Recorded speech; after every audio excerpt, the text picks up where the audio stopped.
At a packed news conference, Campbell told reporters no charges would be placed against Zephyr because he did nothing wrong.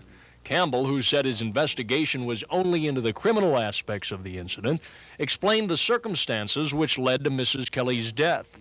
He said that while the elderly woman was at the front of her apartment, police forced open the back door, causing Mrs. Kelly to turn around and come to the porch.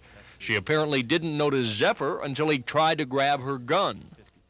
She pulled her hand with the gun in it away from him and then raised it and pointed at him. At the same time, he told her to drop the gun and said, "Lady, don't do it," twice. As the gun was pointed at his midsection, he fired, striking Mrs. Kelly in the left chest.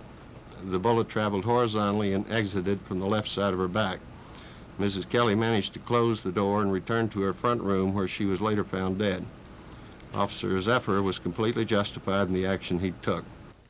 Although some have suggested that because Zephyr is white and Mrs. Kelly was black, he should be tried for murder to bring out all the facts. But Campbell flatly refused. I reject this. No one should be put through such an ordeal just to satisfy the curiosity of a few members of the public who should know better. Race is not a factor involved in this matter. Meantime, the Reverend L.P. Watson says the NAACP will call for an outside investigation from the FBI to cool tense emotions in the black community. Because what we are after, what we would like to see is the NAACP, not to have a situation like we had in Miami, you see what I mean? And you know how inflamed they are now. Although the Commonwealth's attorney has determined the police took no illegal action in shooting Laura Kelly, the investigation is only half over, as the Internal Affairs Division of the Norfolk Police Department will still determine whether proper police procedure was followed throughout the entire incident. Mike Deason, Area 10 Eyewitness News, Norfolk. This is the porch where 75-year-old Laura Kelly was standing when she was shot and killed by Norfolk police officer Carl Zephyr last Friday. And it's in this neighborhood that the FBI will begin its investigation to determine if anyone's civil rights were violated during the incident. The Norfolk chapter of the NAACP requested the FBI probe after Norfolk Commonwealth's attorney Joseph Campbell announced last week he would not file charges against Officer Zephyr and that Mrs. Kelly's death was justifiable homicide.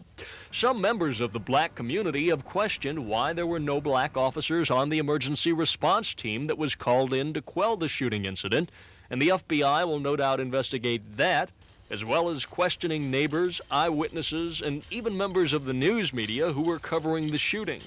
FBI spokesman Lee Quick says if any civil rights violations are uncovered, they will be turned over to the Justice Department for further investigation and possible prosecution.